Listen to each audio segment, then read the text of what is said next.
Hey, how's it going, guys? Matt here from Toasty DIY, and I am back here with another Tesla Model Y video. And today, it's a long anticipated video. I'm gonna be going over my road trip experience. My first road trip experience inside my Tesla Model Y Long Range 2023. Now, if you haven't seen all the videos I've done on this car, definitely check out the channel and subscribe because I'm doing a lot of content about it to justify my big purchase. Now, first up, I took my Tesla Model Y from Louisville, Kentucky, all the way to Orange Beach, Alabama. It was a big road trip we like to take every single year. I believe it ends up being about 600 miles. Let me see, I can actually verify right here. But the road trip ends up being about 500 miles, 563 miles to be exact. And we're gonna go over the experience. We're gonna go over what supercharging was like. We're gonna go over what the destination charging was like and talk about any major issues that came up along the way. Now, first up, we're going to start with our road trip there, which actually was the smoothest part of the trip. We ended up stopping at multiple superchargers along the way, but I will say, leaving my house and going to Orange Beach was the smoothest experience I've ever had. Now, yes, of course, with a gas car, you're still gonna get that convenience of having gas stations everywhere you go, but mapping out my trip inside my Tesla to go to Orange Beach and all the chargers along the way, I had no problems whatsoever. There were some times that I was a little bit nervous and had some range anxiety and didn't feel like arriving at the destination at the estimated charge that my Tesla says, which would be like 3 to 5% sometimes. So I would go to a closer charger and stay at that charger a bit longer. But other than that, I was easily able to make it to all my destinations. And from there, we made it to Orange Beach without any hiccups. There were no issues with chargers. All the chargers worked. They were all super fast. They weren't overcrowded. And I think at the time, it was just a really good, road tripping time for us. And we didn't find any that were too out of the norm. I believe one of the superchargers was next to a hotel. We had another one that was just in the middle of a parking lot somewhere. We had one that was next to a pickleball court of all things in Alabama. We had to go downtown for that one, and we did have to pay for parking for that. I noticed some of the chargers will warn you that you have to pay for parking, and I believe we ended up paying like $2 to park there, to charge also on top of the charging fee. So a little inconvenient, but it was a cool location to park at. And then also we had to stop at a Buc-ee's. There was a Buc-ee's pretty much like 20 minutes outside of Orange Beach, Alabama, where we stopped and used the supercharger and got to enjoy the Buc-ee's experience. Overall, going there, no problems whatsoever, but the real issues start to happen when you arrive at your destination, which I will say, I should have known this was going to be a problem because in this area, when I first looked up chargers, I realized the only supercharger was that Buc-ee's, which was about 20 minutes outside of Orange Beach where we're going to be staying. And the only other chargers you have are what are called destination chargers. If you own a Tesla, you do understand what this means. If you don't, and you're watching a video trying to decide, a destination charger is most likely a hotel or some business putting a normal standard charger, like a level 2 charger, out into their parking lot for people to use. Sometimes they're blocked off, especially if it's a hotel. It's reserved for guests only, but if it's like a restaurant or something like that, it's just kind of first come, first serve. And these chargers are slower because obviously they're level 2 chargers. They're not superchargers. They're similar to something like my home charger would be. And because of this, you would be sitting there for quite a long time to charge up. And especially when you're staying somewhere for more than a week and you don't have a charger to charge overnight or leave your car overnight at, it's really inconvenient to be bouncing around just getting 5 to 10% here and there when you're staying at, let's say, a restaurant that has a charger and you're staying there for maybe a couple hours and you don't want to inconvenience the people you're with and be like, hey, can we stay here for like 3 or 4 hours so I can fully charge my car? You don't want to ruin the vacation experience. So you're going to charge for about an hour or two, get 5 to 10%, be driving around with a lower charge and stopping again and filling up and everything. It is a little bit of a worry. It's a bit inconvenient. If I were going to do a trip again, I would try to go out of my way to find a place that had a charger that I could, leave my car charging overnight so I didn't have to worry about it at all. But that was probably the biggest headache of the trip, was just getting that under control.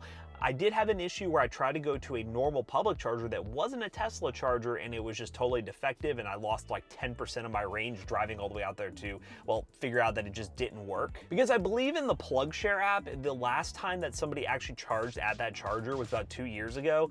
I was taking a little bit of a gamble going there to see if it actually worked, but when we pulled up to the park, it did not work at all. So You just got to have a little bit of planning if you are going to take a Tesla to a location, that there's going to be at least some destination chargers, because you'll be fine as long as you're not driving long distances. And in theory, if I was desperate enough, I could drive the 20 minutes to the supercharger, charge all the way up to 100%, and then come back. But it never got to the point where I was like really low on range. I still had enough to leave our location, to make it back to the Buc-ee's, to then continue our road trip at the end of the trip. Now let's talk about the journey back, which I actually encountered more issues on the way there, which I would have thought had been smooth sailing, but of course it was not. There were some issues. On the way back, I had an issue where we were going to stop at a location to charge, and with my range anxiety, I decided to stop the navigation and let the charging go beyond the recommended charging point to get to the next destination charger. And after I did that, I went to start back up my navigation again, and I was experiencing a bug where the car kept telling me to go to a different charger than it originally told me to go to. Therefore, my range would be lower. Therefore, it told me to go back to the charger that I was just at, and would not let me skip it in the navigation process. It kept telling me, go back to the charger, go back to the charger. So I go back to the charger, then I charge back up, and then I was good to go. But it was very inconvenient to the fact that I think I charged too far to where when I reset the navigation, it made me go to a further destination, or took me to a further destination that I thought I couldn't get to before. Long story short, just listen to your Tesla navigation, not do what I did and just follow it, because the Tesla is smarter than you when it comes to navigating you and getting you to your destination at the right charge. But honestly, I'll probably still do the same thing. My range anxiety is not there yet. It's gonna take me pushing it really close to really get worried about it. I think the lowest I ever got was like 15%. 10% kind of scared me a little bit. I know a lot of you probably have gotten down to like the 3, 2, 1% range. Maybe one day I'll get there, but I try my best to keep it to where I was arriving at my destination at minimum 15 to 10%, so I wasn't worried about something happening. But follow your navigation. If you do that, you'll have no problems whatsoever. And I guess the big question you might be asking in terms of me going to my location and also coming back from my location is, was charging inconvenient compared to a gas car? Because I have made this road trip 2 other times with a gas car. I rented a car and I would drive up there.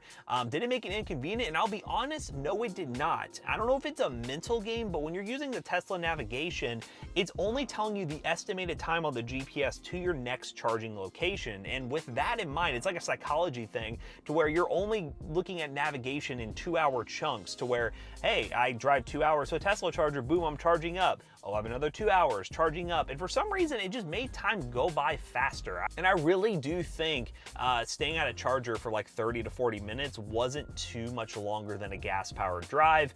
Obviously, it would have been if we were someone who just goes to the gas station, fills up your gas, get in your car and move, and you're trying to go as quick as possible. But on these road trips, we like to take our time, we like to get snacks, we like to get food. And in reality, maybe it added an hour, hour and a half to what was already a 10-hour drive, but we didn't notice it, and it wasn't any more stressful than a normal journey. So all in all, very happy with the first Tesla road trip experience. I will most certainly be taking this car out again on another road trip, most likely to the same location next year, but also to other locations as well. And I really do recommend it. If you are hesitant on buying a Tesla because you don't want to be, well, hindered by road tripping, I think you'll be perfectly fine. It does depend on the location you're going to. Here in the US, where I was driving, there's plenty of superchargers, so some areas might be a little bit different, and in the future it may be much easier, but you just have to be a bit careful where you end up going, and as long as you plan your route through your Tesla navigation, you're gonna have a great time. So let me know what you think of your road tripping experience in Tesla, or if this video helped you out at all in terms of wanting to buy one. If that's the case, check the link in the description down below. There will be a referral code, so you can show me some love for giving you my experiences and recommendations here on the channel about my Tesla Model Y. And I do recommend this car still. It's still a great experience. I'm having an awesome time so far. No major issues with this car. And I have approached over 6,500 miles, which once I hit that 10,000 mile mark, I'll do another update and talk about my experience with the car, if there's any more pros or cons, any unforeseen expenses that I did not expect happen, and let you all in on the experience as a whole, because so far so good, but you never know. As this car ages and gets into the 10,000 mile range, 30, 40, 50, 100,000 mile range, my opinion may change. But let me know in the comment section down below. And if you guys haven't done so already, be sure to subscribe to Toasty DIY for more content like this, and I'll see you guys in the next one.